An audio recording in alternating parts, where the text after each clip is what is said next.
Hey everybody, it's Colton Sambal with the Inspire podcast.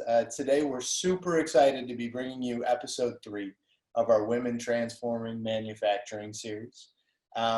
Today we're joined by Jacki Lutz, who is the Global Head of Marketing and Communications and Intelligence for Aftermarket Business and TPMS at Sensata Technologies, as well as a member and contributor to various automotive industry organizations, including the AASA, Yang, the Auto Care Association, and Women in Auto Care. With that many responsibilities, we know it's not easy to find time, Jacki, so we're extremely excited that you're here with us today.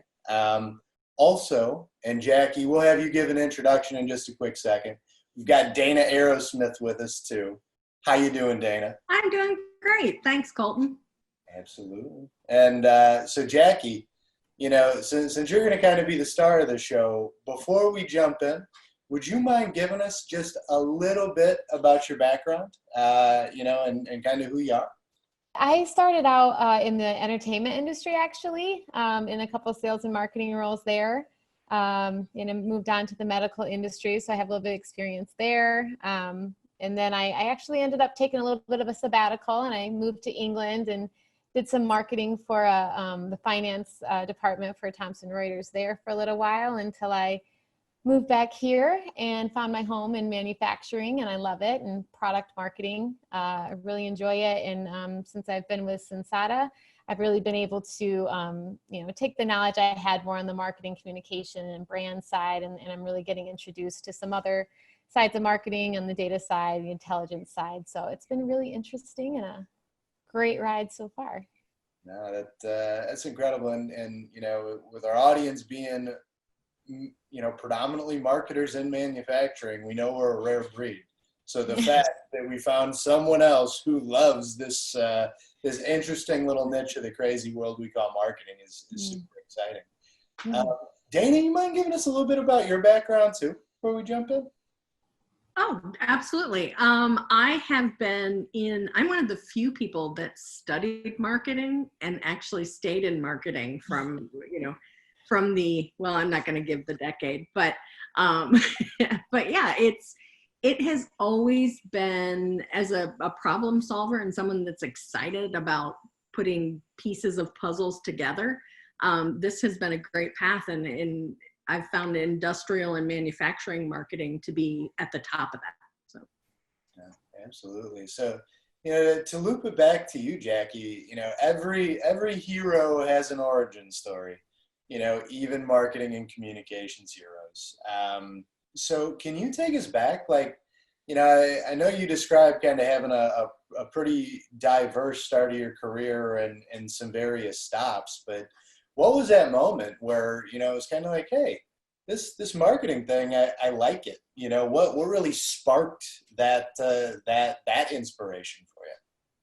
I wish, I was always one of those people that wanted a passion, and growing up, you just kind of want to know what you want to be when you grow up, and then you can just tackle it and get moving on it and do great things. And that was just never my situation. I struggled for a really long time knowing what I wanted to do. And honestly, I didn't even plan to go to college. I went to a small little Baptist school in high school that ended up closing. And I went to a charter school, very small. And when I say small, I mean, I graduated with 6 people.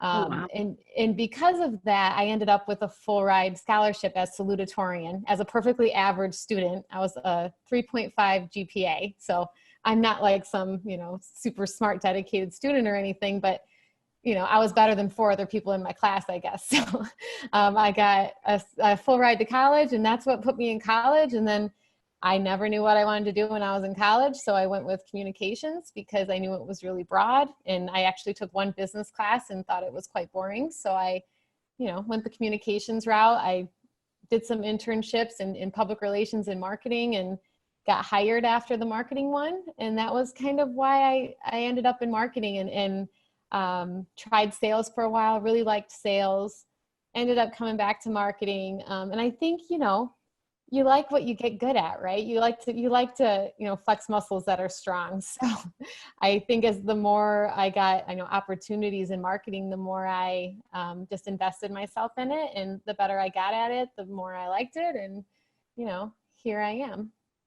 And that, I think that's so interesting because that's probably more the norm, right? Like we all like to think that like there's this magical like moment very early on where it's like, yep, that's it. But Mm-hmm. let's be honest. I mean, I know I can speak for myself. Like that's not how it works. So like, I think what's awesome is we kind of go through kind of the story through this, like the fact that it started through exploration and then ultimately thinking like, no, I was exploring. I found stuff I was good at and doubled down at that. Like, I think that there's a lot of truth in there. Yeah.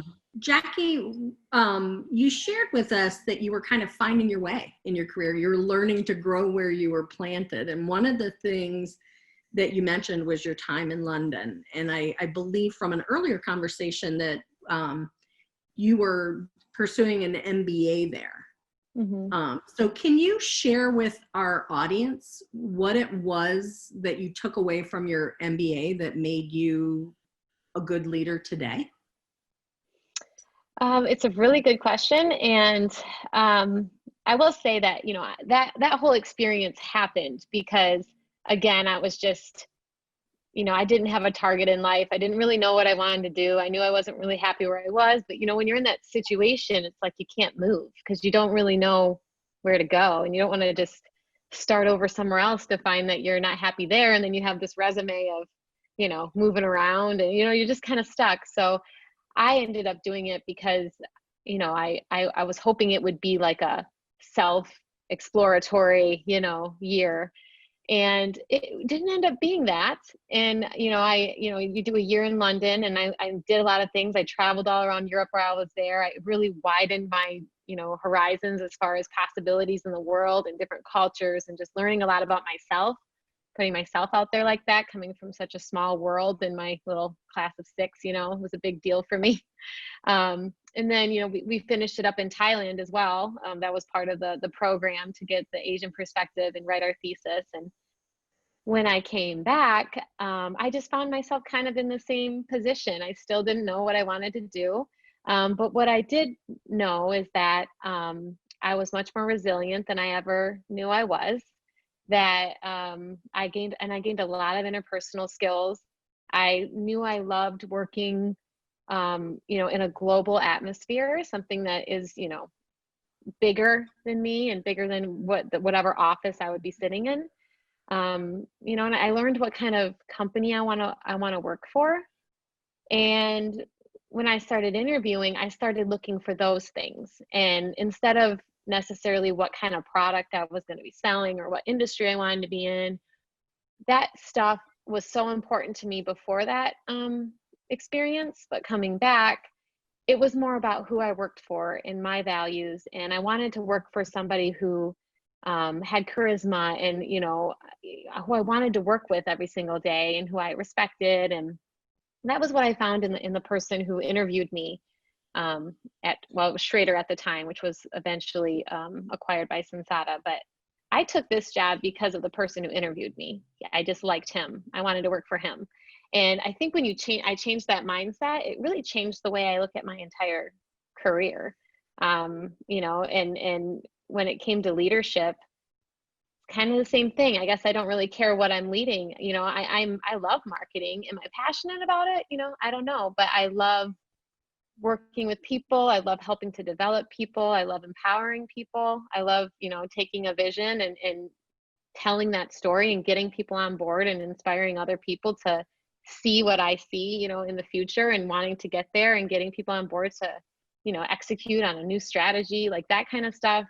I could sit here and talk about all day long because I think that's really my passion. And I don't think I would have been looking at the world from that point of view had I not thrown myself into such a, crazy experience and not knowing what was going to be on the other side when I got back. And there's something you kind of said there. I think when a lot of people think about like the MBA these days, it's like, oh, what's going to be my return on investment on the educational expense? And this is a great addition and bullet to my resume, but it sounds like where you got a lot of the value there was the experience of it in and of itself, and that's really what guided you. I mean, that seem right? That's 100% correct. I actually, the only reason I always knew I'd probably go back for my MBA, but I kind of wanted some work experience to be like, in your MBA, you really want to be able to apply what you're learning in your head by then, because you've had some experience and you can be like, oh yeah, and kind of connect the dots. And, that I wasn't ready to get my MBA at that point, but I kind of justified it in my head because I'm like, I need to do something new and different and just get out of this atmosphere so I can figure out what I want to do, what I want to be when I grow up. And yeah, the MBA, I had a very similar experience to when I got my bachelor's. It was interesting classes. I think I learned a little bit, but I don't remember the classes in college a whole lot, but I do remember the internships and the people I met, and trying to figure out how to pay my bills for the first time, and that kind of stuff, working and playing sports and like juggling a schedule, and that those kind of skills are really important in business when you think about it. And with my MBA, I think it was more those intangible kind of things that you learn that really helped give me value to my MBA. Yeah, I agree. Well, like to tie that to value and kind of like looking at that next stop in the career to keep the story going, like you had described that like at that point those experiences kind of changed your values and helped you look for where your next destination was, to kind of keep that exploratory idea going. And you mentioned that you had met somebody that you were like, hey, this is the type of organization and individual I want to work for, which now has become your home for quite a while in Sensata, which multiple roles and positions there. So it almost like, what has your experience been like at Sensata? What are some of the things you've done, that have represented opportunities that you've realized? I actually took a role that was lower than the role I had prior to my leaving for my MBA. So there takes a little bit of some humbleness there I was a marketing manager when I left, and I came back into a marketing coordinator role. And that was really hard for me to swallow. Just being young in your career, you really want to be taken seriously, and all your friends have taken the last couple of years and moved up, and I left the country and pressed pause and came back, and there was a little bit of pride that I had to swallow, in taking that role. But my experience with Sensata is that I really feel like if they see leadership qualities in you, and you do good work, and you work well with people, and you give credit where credit's due, and people, you have good fellowship, they will create a path for you to develop and grow. And that's what's really kept me with this company. They paint the picture of my future, and they don't say it's going to come quickly or easily. They don't guarantee anything. This year is a perfect example of that. Things just change, but my experience with Sensata is that it's a growing industry. Technology's not going anywhere. The automotive aftermarket is pretty recession proof. It's proven that through this year. It's proven that through 2008. And I just see, I don't see a lot of risk in staying. I see more risk in leaving. and as long as there's a future here for me, and as long as my values, keep aligning with Sensata's, as long as I wake up every day and love what I do and love the people I'm working with, and they continue to inspire me, and I'm happy. So I try not to. I can't sit here and say I've never thought if the grass is greener on the other side. I can't sit here and say that I've never entertained the idea of, trying something new. But I'm glad that it's worked out the way it has. I'm glad I've stuck with Sensata as long as I have. You stayed with them, but you've also applied yourself in a way that's helped you, rise up through a really big company. With using your leadership skills. So I'm really curious, like, what do you if you could share just like what your leadership philosophy and style is with our audience. I think, you know, it's been really interesting as we talk about your path and the fact that you started off maybe not quite as certain, but now you're, you know, continue to grow within Sensata. I think your philosophy probably has a lot to do with that.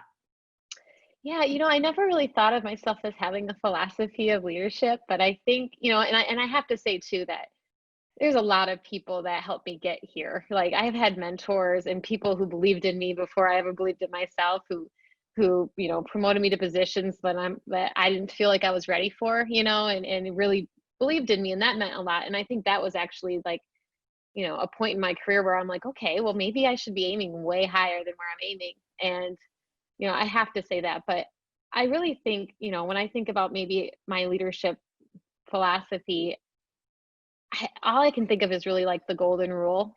I try to treat people how I would want to be treated. And when I think about people in organizations that I've worked in that I enjoy watching succeed, and then the people that I'm secretly are like, I kind of want you to fail. I kind of want you to learn a lesson, you know, think about the qualities that those two people have and what those are. A lot of it comes down to like likability, you know, and humbleness. It's there's no good way to talk about your own humbleness. It doesn't sit right. But you know, I really look at it like, I ask people for advice all the time, you know, in my company. And I think when people know that you're listening to them and you value their feedback and you see a little bit of success, I feel like they feel invested in that and they want to see you succeed. You want to be that person in a company. And I freely admit that I don't know everything, but that I have an incredible team behind me who knows way more about technology than I do these days, or knows more about social media than I do these days. You know, and they're the ones that are really you know, putting the pencil to paper, and they make me look good, really. And as long as they're happy and they're seeing something in me that makes them want to follow, you know, my vision, then, you know, I look at it like, you know, that's kind of my goal. And I look at it like my goal is to make sure they have everything that they need to be successful. If they're running into roadblocks in certain projects, it's my job to knock those down, make those phone calls, make sure that, you know, we're, you know, doing everything right legally and things like that, and making sure my team isn't being bombarded with all this other stuff and they're not able to do what they're good at. I just try to be that person that's kind of, you know, playing dodgeball for them. And it's worked so far. Well, it's funny, you know, as I listen to you talk about your, you know, leadership framework, the golden rule, it sounds a lot like servant leadership to me. And, you know, that's something that I've always been a lifelong student of and am still learning.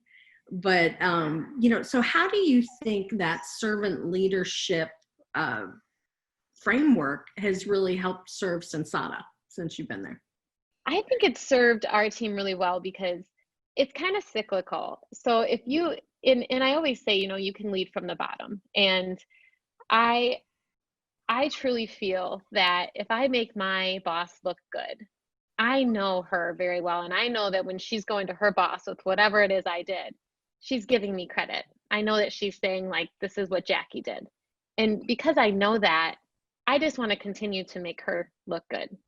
And I have people on my team who I know feel the same way about me. They know that they're going to get credit for whatever they did at the end of the day. I'm not going to sit there and bring a project to the table and say, look what I did, because I didn't do it. I might have helped direct it, but I didn't actually do the work. You know, so-and-so did the work. They're going to know, they know that they're going to get that credit. So when you work in an atmosphere like that, everyone's just working really hard and they're happy to, because they know that they're not doing it, you know, for somebody else's reward. They're, you know, they're doing it and it's helping themselves in return. And I think that our team is just incredibly efficient, and they're just not self-serving. They want to see everybody on their team succeed. And I think when everyone's got each other's backs, we just work well together. And it's a culture that people want to go to work to every day. Absolutely. And I hate to be that guy to shift too much, but you talked a little bit about like technology and having a team behind you that really does that. And I'm a digital growth marketer by trade.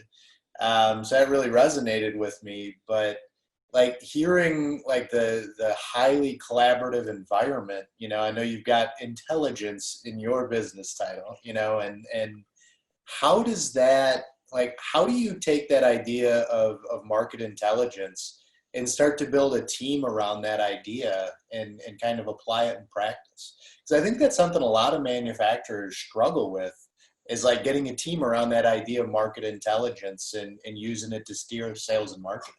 The market intelligence part of my role is kind of new for me. It's actually, I like I mentioned, I've been in communications and brand most of my career, and I voiced to my manager that I'm kind of ready to learn something else, and market intelligence was what they handed me. And the saying, you need to be brave enough to suck at something new. Absolutely. That's my world right now when it comes to market intelligence. I'm learning a lot really, really fast. And what it's really been like, and I don't have a team behind me yet on market intelligence, but I just support a lot of the, I want to say, narrative maybe in our industry. And I really keep my eyes out for things that I think are interesting for my company, whether it's specific reports that are out there, data, absolutely, different headlines, maybe our competitors, maybe our customers, whatever's happening, whatever's shifting in the global market. I make sure that I put those together for the team to view, for any kind of strategic projects that they have coming up. And I try to organize them nicely so that they can find them when they need them. And and another piece of that too is, my involvement in the industry. There's some things that people will never put on paper, right? There's some things that people are never going to write and then put out publicly. But one huge benefit, and I'm lucky that it's actually written in my job description to be involved in my industry because I love it. But I know a lot of people, and I have a huge network now. And when I have questions, I know where to find the answer, and that's a huge part of it too. And also, when you're out there in the industry and you're around other companies, if you sit in your own company and you're looking like this, you're going to miss a lot. And when you're involved in the industry, you're around other companies, you're around your competitors, you're around your customers, and you start to hear, people talking. You get bits of information that you wouldn't have gotten just, reading the news. So even if it's rumors or speculation, it's still things that you want your business to be thinking about and, have in the back of their mind when they're about to make business decisions. So that's really how I've approached market intelligence so far, but to be continued.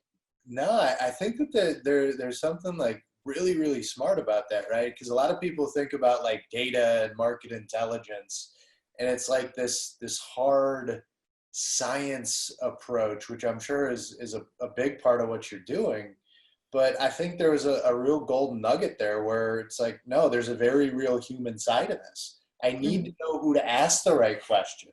I need to be plugged into the industry, and I think that's something that a lot of marketers can take a lot of wisdom from, because again, it's like people think intelligent, it's hard science, hard science, hard science. I think about, and how organizations are always looking for ways to use that. I mean, maybe what I'd ask you then is what does that process look like? And I know we'll talk a little bit about networking here in a minute, but how do you figure out who to ask or where to go to start finding this information? I mean, is it just full immersion into the industry, or what does that look like? It's tough because it's different with everything. But I can tell you when I don't know, when someone brings something up and I know exactly who to talk to, that's one thing. But when I don't know, again, I have a big network, and I'll call up my friend that's in marketing at another associate or another company and be like, hey, do you know anyone that would know this question? Or and then it gets passed off, and eventually you find the answer. There's a little bit of resourcefulness there too. But and associations are huge help. I think actually that's one place that I always end up going. I have very close relationships with a lot of these people that actually work in the associations, and part of their jobs is to help their members, which are, you know, manufacturers in a lot of cases, or people in our industry. And, you know, even if there's information that I need that's not out there, I've brought it to the table before, and then they, you know, they do an initiative to find out what that information is, because they find that a lot of people actually are looking for that. So it's kind of a combination, and but it works. It's really worked well for us. And especially in these highly technical industries that a lot of us work in, right? It's like Right. millions of people out there doing this type of research. You know, you've got to know the source. Yeah. You know, okay, I don't want to hammer on the data thing too much because I'd bore our audience, I'm sure. But you know, kind of jumping back to you a little bit, Jackie. I mean, one of the things we've noticed, and I'm kind of the same way, so I'm really interested in your response to this one, is, you know, you've been at your professional home now for, you know, going on what, almost 9 years, right? And like, you look at the average tenure of people at companies these days, and I think it's like 3 or 4, right?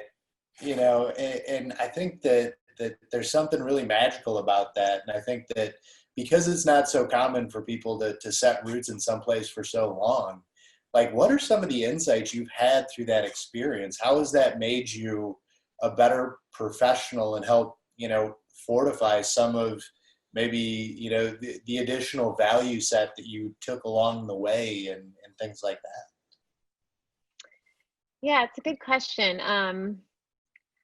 I think there's something to be said about sticking with a company and becoming, you know, an expert. It takes years to really become an expert on a product, especially especially a technical one, because you can learn all the bullet points, you know, on a sell sheet and be an expert. But when you know, like, why decisions were made and what challenges were overcome along the way to come up with the product that you guys have today, or what, you know, your customers brought to the table, and how your company took that and made a product out of it, having that background and those stories behind it is a great selling point in a way that you can do better at your job. I think when you're that ingrained, and your passion grows, and you know, when your passion grows, your skills grow, and you're very invested in the success of your company, and I think you work harder for it. And, you know, I know people that have worked for the Schrader brand in our company for like 30 years that are still here. And I think there's a reason for that. And as long as it's not for everybody, right? Sensata is absolutely for me. I love it here. It's just not for everybody. Everyone has different values. Everybody wants different things from their company. And, you know, just because it's working out for me doesn't mean it's going to work out for the next person. And there's nothing wrong with that. I think you really have to figure out what you want in a company, and, you know, have your top 3, and make sure you go find that. And I also want to say that, you know, companies aren't perfect. I consider a company a lot like an individual. You do have to have a little bit of grace. They are going to make mistakes. They're going to have growing pains. They're going to make decisions that weren't correct, and are going to have to, you know, move backwards and fix those. And you're not always going to agree. But at the end of the day, you know, does the good outweigh the bad? And is the good enough to keep you there? And if not, you're always allowed to go. You're always allowed to leave and find something else. But, you know, if I got fired tomorrow, I would look back on the past years I've had with Sensata and be very grateful for that experience. And, you know, at the end of the day, they owe me a paycheck for the work that they want me to do. And anything else on top of that is frosting. And I just feel like there's been quite a bit of frosting at Sensata, and I love frosting. So Yeah, it's here I stay. easily the best part of the cake. And No, I disagree. I like the cake more, but I like people like you, because I can get more cake and you can get more frosting. Yeah, there you go. We would make a good dessert partner. Yeah, absolutely. So, you know, you're so entrenched in the automotive industry, and that's not just, I think, because of your job title. You know, it seems to me like you understand that getting entrenched does help you understand so much more about the industry than not being, you know, a part of it. So what advice would you have for young people, especially young women, who are considering perhaps coming into the automotive industry, or those young women that aren't really sure why they should consider automotive for a career path? As a woman, the automotive aftermarket has been a great experience for me. They really are, they want a diverse industry. And, yes, I came in and it's probably, 70%, men, but it's a way to stand out too. It doesn't hurt to be in an industry where you stand out.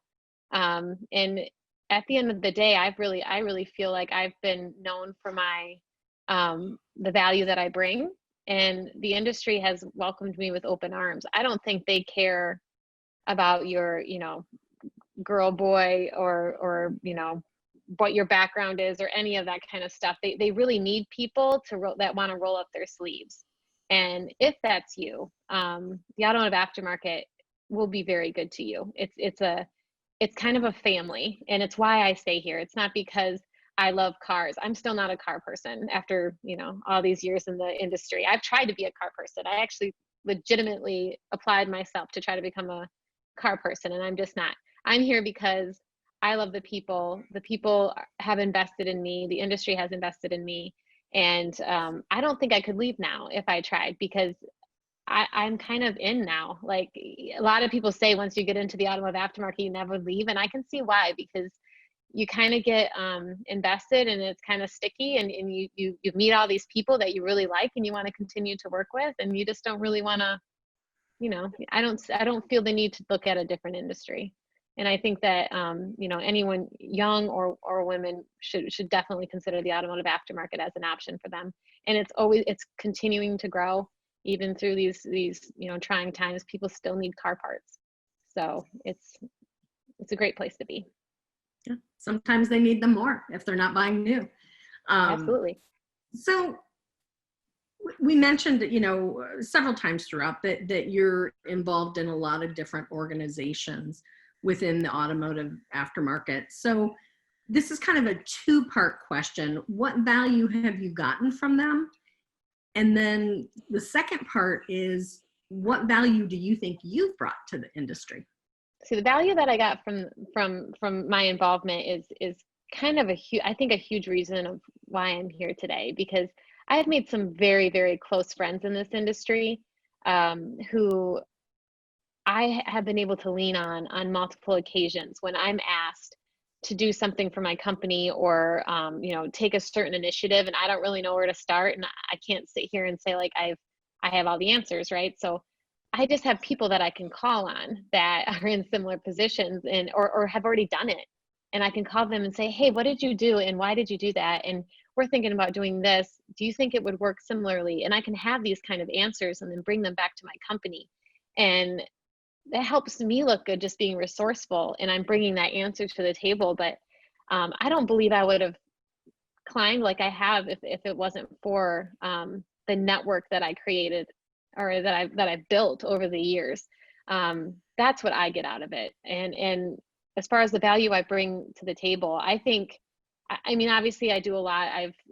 I'm very involved. Like I'm VP of a few associations, and I have a background in it too, and done quite a bit. But overall, I feel like I'm kind of a self-proclaimed spokesperson for the automotive aftermarket, because I just didn't see it coming. It's not something I looked for. When I took this job, I'm like, oh yeah, I really want to be a part of the automotive aftermarket and sell car parts. Like that wasn't really, in my vocabulary at the time. But once I think, I try to use my LinkedIn platform for the associations that I'm, a part of, and I really try to support them and word of mouth, try to spread the news about this industry. And that's really where the automotive aftermarket needs. And they're always needing people, like to young people specifically, who don't always think of the automotive aftermarket. A lot of people want to get into technology and things like that these days, where the automotive aftermarket's a really nice, stable place to be. And I like to think that I bring value that way. Absolutely. And this is where I'm going to get a little selfish, is maybe somebody who hasn't explored that as much as you have, and maybe the people in our audience who might be in a position where they're looking to maybe get more involved in, associations. What's some of like the actionable advice you'd have? Like, here's how you put yourself out there and start contributing. I mean, where have you had success there in your career? I can say that it was never something I had on my list of things to do. I was, I have a perfect story for this. My first involvement with an association, it was the Automotive Communications Council, which is marketers in the automotive aftermarket. And I was encouraged to get involved from my boss at the time. And I, at the time, if you were a member, you had to like choose something to be involved in. And I was involved in the event, helping to throw their annual conference. And when I say involved, I was pretty shy and new at the time, kind of had imposter syndrome probably. And I sat there on the phone in multiple conference calls without saying a word. So I didn't add a lot of value. But one time they needed somebody to make an agenda, like design an agenda. And I had a graphic, I used to graphic design on the side and stuff. So I was like, oh, I can do that. I can't get over how grateful they were that I designed this silly little agenda. And they kept bringing it up. And then before I knew it, I was put on the council. I was, usually you sit on the council for 2 years and then you can, get voted in to be VP. I was on it for 1 year, ended up being VP and then president and then acting past president. And that was really how I all of a sudden got involved. And I think it's a great example because all of this association work is really voluntary. I don't get paid extra to be involved in and do this extra work. So I can't say I've ever heard anyone get turned down. I think all you have to do is ask and put yourself out there and say, I would love to get involved in this. I believe in what you guys are doing and I find it really interesting and I would love to get more involved. And I can almost promise you they'll be like, okay, what do you want? Like we have this list of things that need to get done. Do you want to pick one? I think you'll find that it's putting yourself out there, just ask. That is the best advice that I can give. So show up, raise your hand, and be generous. Yeah, that's a very easy 3-step process. I think anybody could follow. So and it's add value too. Even if it's just asking the right questions and making people think. I went, like I said, like probably the first year without saying a whole lot. I just didn't really know if it was my place. I was very new. To the industry, to my job, to everything. Even when I had questions, I wouldn't have voiced them. So I wish I had, looking back, because now when I'm a part of associations and someone new comes in, I love hearing their perspective if they're brave enough to share it. So I would also say speak up, add value. Man, it just creates that community that, like you said, even very tangibly up top, you're like, hey, I have this network now of people who can help me solve new problems. So I don't know. There's just something really nice about that, where it's like generosity and fostering a sense of community can be so valuable at like an individual level. I mean, that's really thing. So yeah. So Jacki, I'm curious that you gave great advice for people on how to engage in an organization, and that's a lot of what this podcast series is about, is inspiring others and trying to unlock that in others. So what advice would you give to the young Jacki starting her career? What would you say to her if you could go back? Young Jacki, I just feel like she's so far away, I'm such a different person than when I started my career. But honestly, if I could give advice, it's probably 2 things. One, to not wait until you're actually in a leadership position to lead. I truly believe you can lead from the bottom. And I've seen it myself with people on my team who I've learned from, because leading is way more than having a team behind you or having a direct report or having a manager title. It's really, modeling the way. And, what do you want to see your organization be like? What do you want that culture to look like? And then you do that. And then if people like what you're doing, they're going to follow you. That's the leadership qualities that people look for when they're looking for, someone to promote that isn't in a leadership position yet. You don't have that experience. So they have to base their decision off of something. So I would I would say to just start leading before you're actually in that position of, management. Take that step. And then I think my second one would be, like I mentioned before, just speak up. Even in my career, not just in associations, but early in my career, I was really a fly on the wall for, the first handful of years. I just would listen in on conference calls. I didn't really feel like it was my place to challenge anything in a meeting or to ask a question or to give an opinion. All those people had been there for 10 years. I was the youngest by like 10 years. It's not really my place to speak up. But now sitting on the other side of that table, I love when new people come in, even if you're just out of college, when people come in and just ask a question that gets people to think, or even if it's a question that we know the answer to, no one looks down on people for trying to understand what you're talking about. And if nothing else, it makes, us think about maybe if she has that question, wonder who else has that question. So I would say, get rid of the whole imposter syndrome thing. You deserve to be in the seat that you're in, and you were put there for a reason, and you need to add that value and make sure that you're speaking up when you have something to say. I think we got a lot of good quotables for some of the promotion of this one in that last 90 seconds. That was incredible. Okay. And I know we're kind of getting close to time here. But Jacki, maybe we'd invite you if you have, anything else, or maybe even if it's, something that you want to plug for one of your associations or anything.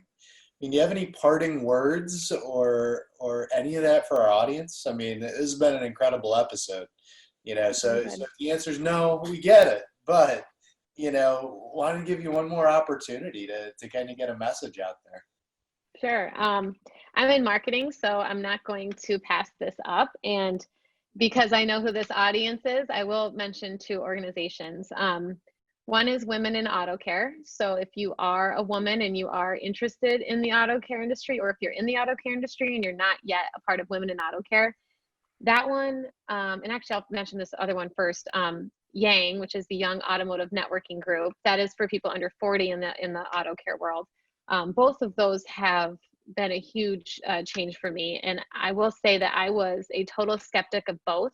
When I came in, I was like, if there's 2 things that, I'm coming into the automotive industry, if there's 2 things that I don't want to be labeled as, it's young and it's just a woman. Like, I wanted to be known for what I do and what I bring to the table. And I didn't feel like I needed to be a part of a women's organization to do that or I didn't want to be labeled as young. I wanted to be like really taken seriously. So I didn't really consider Yang, but both organizations have been huge for my development. The mentors I have found in both, the like-minded individuals I have found in both.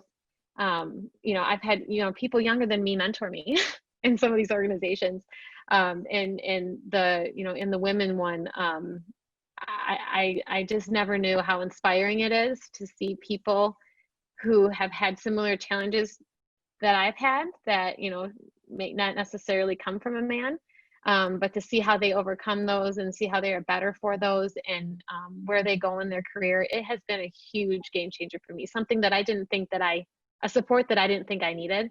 I was missing out on for many years. So I will plug those 2 organizations, and thank you for letting me do that.